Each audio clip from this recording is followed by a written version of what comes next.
300 क्रमांकाच्या ओळीचा विचार आपला सुरू आहे. भगवान परमात्म्याने काय लावलं तुम्ही मोठा करा की जरा आसुरी संपत्ती जी आहे ती मनुष्याला बंधनाला हेतू आहे. मनुष्याच्या जीवनात दुःख निर्माण करणारी आहे. मनुष्याला पतनाला नेणारी आसुरी संपत्ती आहे. म्हणून आपल्या जीवनामध्ये असलेली आसुरी संपत्ती घालवण्याकरता म्हणून आसुरी संपत्तीचं वर्णन आपण ऐकायचं. एखादा जरी आसुरी संपत्तीचा गुण आपल्या जीवनामध्ये असला तरी तो आपल्या परमार्थाला प्रतिबंध करत राहतो. आपण परमार्थ करतोय, आपण नामस्मरण करतोय, चिंतन करतोय, पण आपल्याला परमार्थाचं फळ मिळत नाही. घागरीमध्ये पाणी ओततोय परंतु घागरीत पाणी राहत नाही. त्याचा अर्थ कुठेतरी घागरीला छिद्र असलं पाहिजे आणि त्या छिद्रातून सगळं पाणी आपलं निघून चाललेलं आहे. लोक मला म्हणायचे मोरीला बोळा आणि दिल्ली दरवाजा मोकळा. थोडाफार नियम आपण आपल्या जीवनात करतोय, थोडाफार परमार्थ आपण करतोय, परंतु आसुरी संपत्ती जर एखादी गोष्टी असेल, आसुरी गुण जर एखादा असेल तर तो सगळ्या सद्गुणांना खाऊन टाकतो, सगळ्या सद्गुणांचं पुण्य नष्ट करून टाकतो आणि मनुष्याला परमार्थ तत्वाचा अनुभव आपल्याला परमार्थाचा अनुभव येत नाही. कुठेतरी एखादी आसुरी संपत्ती आपल्या शरीरामध्ये शिरलेली असेल, आसुरी गुण आपल्यामध्ये आलेला असेल, तो गुण आपल्या सगळ्या सत्कर्माला पुण्याला खाऊन टाकतो. तो आसुरी गुण आपल्याला ओळखता यावा, आसुरी संपत्तीच्या लोकांच्या पासून आपण सावध राहावं. आपला अंतःकरणातला जो भाव आहे, श्रद्धा आहे, ही श्रद्धा घालवण्याकरता अनेक प्रकारचे आसुरी लोक सुद्धा आपल्याला भेटले. ते आपल्याला उपदेश करतात. आजकाल अनेक संघटना झालेले, अनेक संप्रदाय झालेले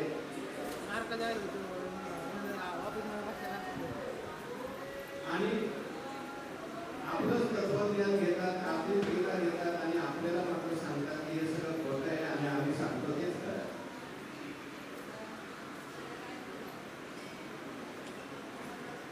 आपण वाचतो ती गीता वेगळी, त्यांची गीता वेगळी. आपण ऐकतो हे तत्वज्ञान वेगळे, त्यांचं त्यांनी स्वतंत्रच तत्वज्ञान तयार केलेलं आहे. सृष्टीची उत्पत्ती परमात्म्यापासून झाली.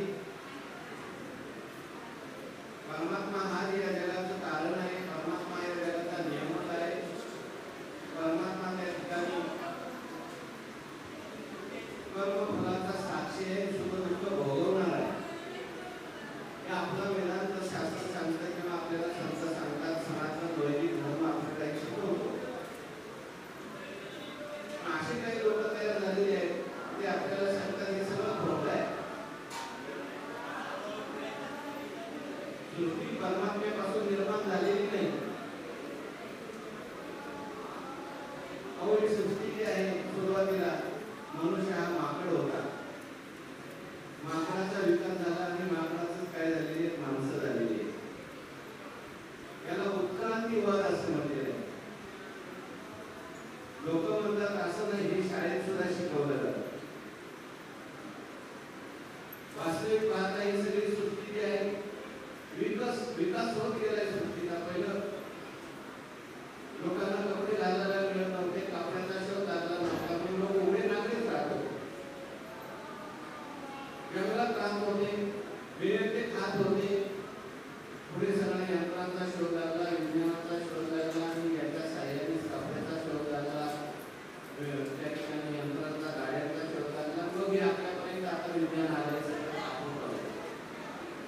म्हणजे विकासवादातून या सृष्टीचा जन्म झालेला आहे. आधी आपण जर पाहिलं, भौतिक राष्ट्र जी मानवली जातात त्या भौतिक राष्ट्रामध्ये भोगवादी संस्कृती आहे. हिंदू राष्ट्र सोडून इतर राष्ट्रामध्ये जर आपण पाहिलं तर प्राधान्य कशाला आहे? धर्माला प्राधान्य आहे का भोगाला प्राधान्य आहे? भोगालाच प्राधान्य आहे. धर्म आणि मोक्ष हा पुरुषार्थाचा विचार त्यांच्याकडे नाही, फक्त अर्थ आणि काम या पुरुषार्थाचा विचार आहे.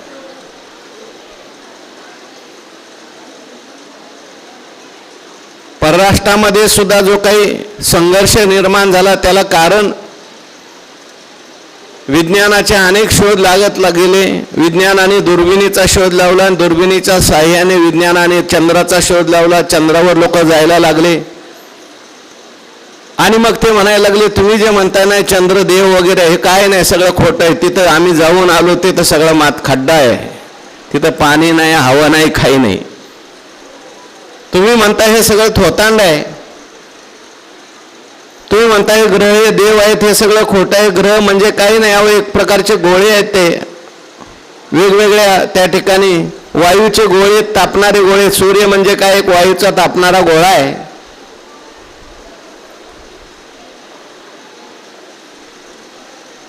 आपल्याकडे संघर्ष झाला असं नाही, तिकडे सुद्धा संघर्ष झाला.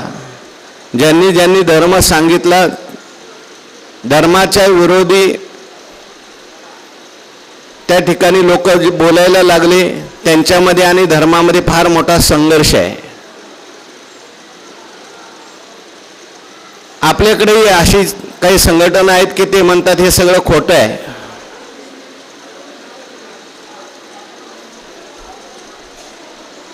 देव वगैरे काही नाही, धर्म वगैरे काही नाही, पुण्य पाप काही नाही, स्वर्ग नरक काही नाही, खायचं प्यायचं मजा करायची, हाच धर्म आहे.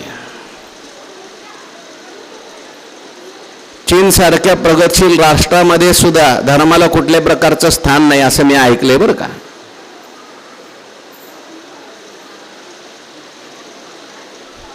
त्या ठिकाणी उपयुक्ततावाद आणि जडवादावर आधारलेली सगळी संकल्पना, सगळं त्यांचा विचार आहे. आपल्याकडे या विचाराला चार्वाक तत्वज्ञान असं म्हटलेलं आहे. बृहस्पतीकडे अध्ययन करण्याकरता इंद्रदेव आणि विरोचन दोघे गेले. दोघे गेल्यानंतर बृहस्पतीने सांगून दिलं, त्यांनी सांगितलं आम्हाला आत्मज्ञान पाहिजे, आत्मज्ञानाकरता आम्ही तुमच्याकडे आलेलो आहोत.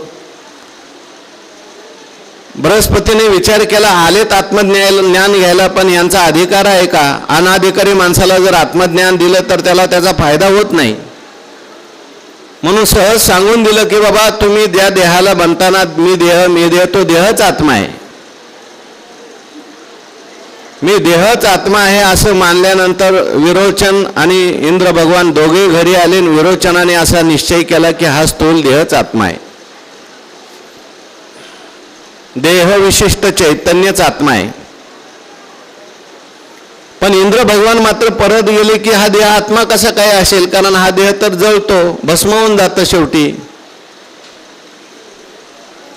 आणि आत्मा तर आम्ही ऐकलाय तो नैनम छिंदन्ति शस्त्रानी नैनम दहती पावक न चैनम क्लेदयन्त्यापो न शोषयति मारुता. मग परत इंद्रदेवाला सांगितलं अरे बाबा हा देह आत्मा नाही, देहाच्या आतमध्ये आत्मा आहे, ज्याच्या सत्तेने देह चालतो तो आत्मा आहे. मग इंद्रदेवाला खरं ज्ञान झालं, परंतु विरोचनाला मात्र हा देहच आत्मा आहे असा निश्चय झाला. आणि त्यांचं जे मत आहे त्याला लोकायत असं म्हटलेलं आहे. चार्वाक म्हणतो आपण किंवा त्यांना लोकायत म्हणतात. लोकायत म्हणजे लोकांना आवडणारं मत. बहुतेक लोकांमध्ये जास्त मत प्रचलित कोणतं आहे? अहो देह आत्मा मानणारेच आहे. आपण जरी शास्त्र वाचत असलो, संतसंग करत असलो तरी कीर्तनापुरतं प्रवचनापुरतं आपल्याला हे मत पडतं, पण घरी गेलं की देहखंडानाम आत्मा, त्यानेच मनुष्य जगत असतो. खावे ल्यावे खावे बरे असावे सदैव. देहाचे आपण पे मानिती विषयाते भोग्य म्हणती या परवते न स्मरते अनेक काही. ते मत तयार झालं आणि मग त्यांनी त्यांचं शास्त्र लिहिलेलं लक्षात ठेवा. व असं आधांतरी मत त्यांनी मानलं नाही, खूप विचार करून लिहिलंय. त्यांनी 4च प्रमाणाचा विचार केलेला आहे. 4 प्रमाणाचा नाही, 4 महाभूतांचा विचार केलेला आहे.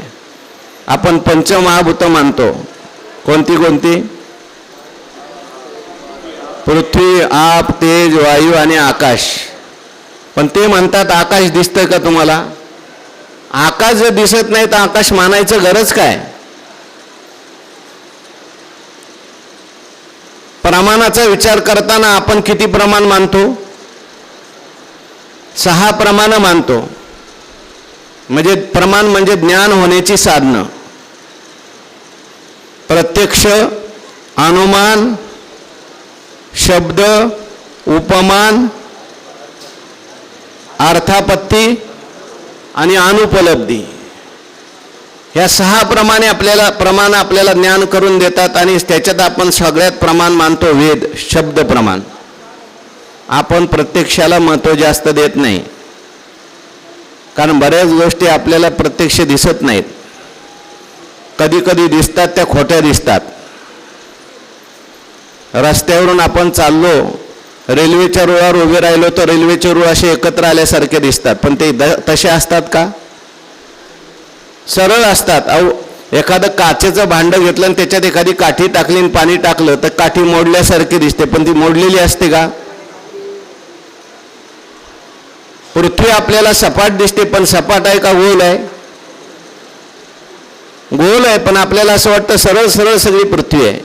म्हणजे प्रत्यक्ष प्रमाण जे आहे ते आपल्याला खरं ज्ञान करून देत नाही. या हवेत किती जीवजंतू आहेत आपल्याला दिसतात का? म्हणून काही गोष्टी अनुमानाने मानाव्या लागतात. काही गोष्टी करता शब्द हेच प्रमाण आहे. हे माझे वडील आहेत,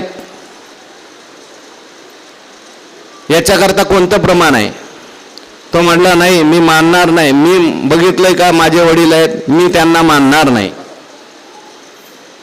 मला प्रत्यक्ष ज्ञान झालेलं नाही. चालेल का? आईच्या शब्दावर विश्वास ठेवावा लागतो. हे तुझे वडील आहेत. म्हणून आपण ईश्वराच्या बाबतीत सुद्धा ईश्वर हा आपला वडील आहे, पण आई कोणती आहे? अहितापासोनी काढिती, हित देऊनी वाढविती, नाही श्रुती परवती माऊली जगा. आपली श्रुती माऊली सांगते, वेद माऊली सांगते, संत सांगतात, माई जगन्नाथ अनाथाचा नाथ. पण चार्वाक जे आहेत ते फक्त प्रत्यक्ष प्रमाणवादी आहेत. ते म्हणतात आम्हाला दिसत नाही, आम्ही मानणार नाही. मग सृष्टी कशी निर्माण झाली? त्यांचं म्हणणं आहे की 4 भूत एकत्र आली आणि 4 भूतात चैतन्य निर्माण झालं. हा देह निर्माण झाला. काही काळानंतर ही 4 भूत नष्ट होणार, त्याच्याबरोबर चैतन्य सुद्धा नष्ट होणार, देह सुद्धा नष्ट होणार, पुनर्जन्म नाही. यावत जीवम सुखम जीवेत ऋणम कृत्वा घृतम पिबेत भस्मीभूतस्य देहस्य पुनरागमनम कुता. एकदा या देहाची राग झाली, परत जन्म नाही, परत मरण नाही. त्यामुळे जोपर्यंत देह आहे तोपर्यंत माणसाने डोळ्याने सुंदर गोष्टी पाहाव्यात, कानाने ग्राम्य गीता ऐकावीत, चांगले विषय ऐकावेत, जिभेने जेवढं खाता येईल तेवढं खावं, स्पर्शाला जेवढा मधुर स्पर्श मिळेल तेवढं चांगलं आहे. नाकाला सुगंध मिळाला पाहिजे, त्याच्याकरता अत्तर लावलं पाहिजे. रोज अत्तर लावून फिरलं पाहिजे, चांगले कपडे घातले पाहिजेत, चांगलं खाल्लं पाहिजे, चांगलं चांगलं पाहिलं पाहिजे, सिनेमा पाहिला पाहिजे, नाटक पाहिलं पाहिजे, फिरायला गेलं पाहिजे, महाबळेश्वरला गेलं पाहिजे, आणखीन कुठं कुठं गेलं पाहिजे, परदेशात गेलं पाहिजे. अहो जोपर्यंत देह आहे चालतंय तोपर्यंत सगळी हजामजा करून घ्यायची. पंचविषय हाच पुरुषार्थ आहे. अर्थ पुरुषार्थ आणि काम पुरुषार्थ हे 2च परम पुरुषार्थ आहेत जीवनामध्ये. आणि हे सगळं पाहिजे त्याच्याकरता माणसाने अर्थ कमवला पाहिजे. जेवढा पैसा कमवता येईल तेवढा कमवायचा, का दुःख आहे जीवनामध्ये? पैसा नाही ना तुमच्याकडे म्हणून दुःख आहे, लक्षात घ्या. लोक तुम्हाला का मानत नाहीत? यस्यास्ति वित्तम स नरकुलीना सपंडिता सश्रुतिमान गुणज्ञा सएव वक्ता सचदर्शनीया सर्वे गुणा कांचनमाश्रयन्ते. ज्याच्याकडे खूप पैसा असतो लोक त्याला म्हणतात परशुराम शेठ.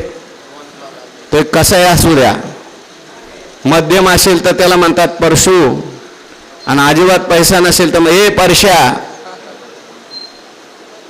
म्हणजे लोक पैसा असेल त्याला मानतात म्हणून माणसाने पैसा. हे माझं मत नाही बरं का, हे चारवाकाचं मत सांगतोय. नाही तुम्ही मला प्रवचनकारांनी असं सांगितलंय. आपल्याला दुःख का होतंय? त्यांचं म्हणणं आहे पैसा नाही म्हणून दुःख होत आहे. पैसा नाही म्हणून तुम्हाला उपचार घेता येत नाहीत, पैसा नाही म्हणून तुम्हाला जेवायला नीट मिळत नाही. काही अंशामध्ये ते मत बरोबर असलं तरी पैसा हा माणसाचं सर्वस्व नाही, पैसा हाच पुरुषार्थ नाही, लक्षात ठेवा. कारण तुका म्हणे धन भाग्य अशाश्वत जाण. पैशाने तुम्हाला सुविधा मिळतील पण सुख मिळेल सांगता येत नाही. पैसा हा पुरुषार्थ नाही. आणि दुसरा त्याने सांगितला पुरुषार्थ जर काय असेल तर काम. कारण कामातून ही सृष्टी निर्माण झालेली आहे. म्हणून आजही असे काही लोक सांगणारे आहेत आपल्याला. हो, चारवाकांनी सांगितलं असं काही नाही. अलीकडच्या काळामध्ये काही समाजसुधारक होऊन गेले, त्यांनी सुद्धा हे सांगितलंय. परदेशामध्ये सुद्धा लोक हेच सांगतात, तुम्ही धन कमवा, तुम्ही बल कमवा आणि त्या ठिकाणी दुसऱ्यावर विजय मिळवा, राज्य करा, आनंद भोगा, सुख भोगा. आणि अशा आसुरी तत्वज्ञानाचा आश्रय केलेले जे लोक आहेत ते मग काय करतात? दुसऱ्याला त्रास देतात, दुसऱ्या राष्ट्रांना पराभूत करतात, त्या राष्ट्रावर राज्य करतात, तिथे अत्याचार करतात, अनाचार करतात आणि आनंद भोगण्याचा प्रयत्न करतात. म्हणून अशी जी चारवाक आजही काय लोक असे आहेत, येईल तो विचार पुढे आपल्याला सांगा. पूर्वी होते, आजही आहेत आणि पुढे असे राहणार आहेत. कारण दो भूत सर्गो लोकेस्मिन दैव असुर एवच. दोन प्रकारची सृष्टी आहे, राहणार आहे पुढे. पूर्वी रावण होता, कुंभकर्ण होता त्रेतायुगामध्ये, त्याच्यानंतर द्वापार युगामध्ये कंस आला, शिशुपाळ आला, दुर्योधन आला. ही सगळी मंडळी जी होती ती त्या ठिकाणी आसुरी संपत्तीने युक्त होती. त्याच्यानंतर कलियुगामध्ये सुद्धा त्यांचे वंशज आहेत. ज्या ज्या राज्यामध्ये ही सगळी मंडळी राहिली, शकुनीचं राज्य होतं, रावणाचं राज्य जिथं विशेष प्रभावाचं होतं, जिथे जिथे धृतराष्ट्राचे काही राहिले, जिथे कंसाचे वंशज राहिले, कंस मेला पण कंसाचा प्रचार प्रसार करणारे पुढे राहिलेले आहेत आणि त्याच्यातूनच हे पुढचे धर्म तयार झालेले.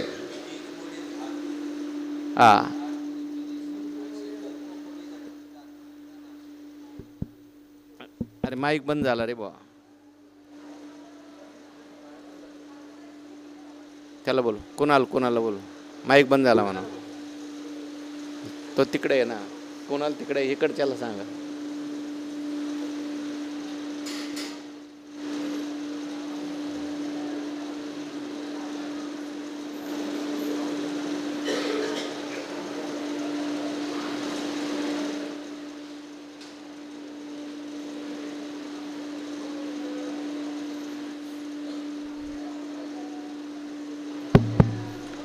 श्री विठ्ठल, श्री विठ्ठल. आवाज येतोय रे, आवाज बंद करा. तो हामिंग मारताय, आवाज बंद करा.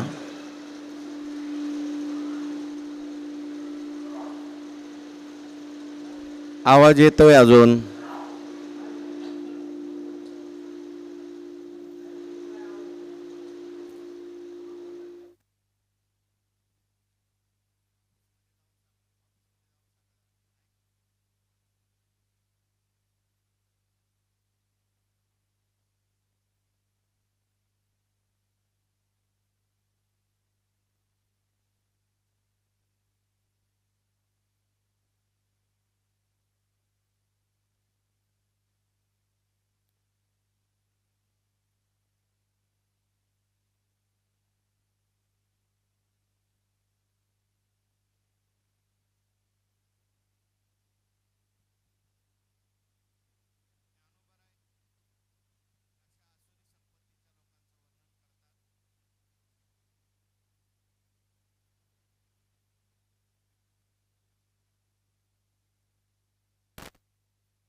माऊली आहे का माऊली?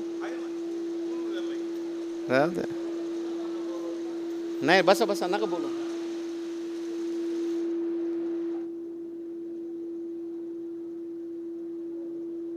श्री विठ्ठल.